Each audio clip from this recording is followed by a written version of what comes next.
Manager বলে, এই আপনি কি চান এখানে? এখানে তো কেউ পারমিশন ছাড়া আসতে পারে না। আপনি কিভাবে আসলেন? আমি আমার টাকা তুলতে আসছি এখানে। আপনি টাকা তুলতে আসছেন, আপনার কাছে কোনো চেক বই আছে?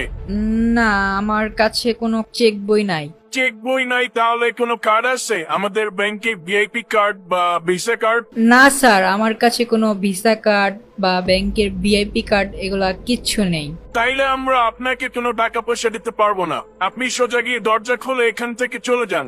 এখানে আমরা মস্করা করতে বসি নাই। আপনি এখান থেকে যান এখন।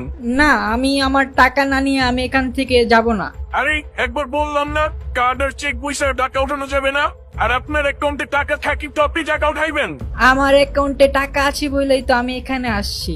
দেখ ভাই, সকাল সকাল মাথাটা নষ্ট করিস না, নাইলে সিকিউরিটি গার্ডরে দিয়ে মাইর খাওয়া তারপর ব্যাংক থেকে বাইর করুন। প্রিমিস এটা শুনে ঘাবড়িয়ে যায় আর ওইদিকে হেড ম্যানেজার একদম রেগে যায়, কিন্তু প্রিমিস তো মিথ্যা কথা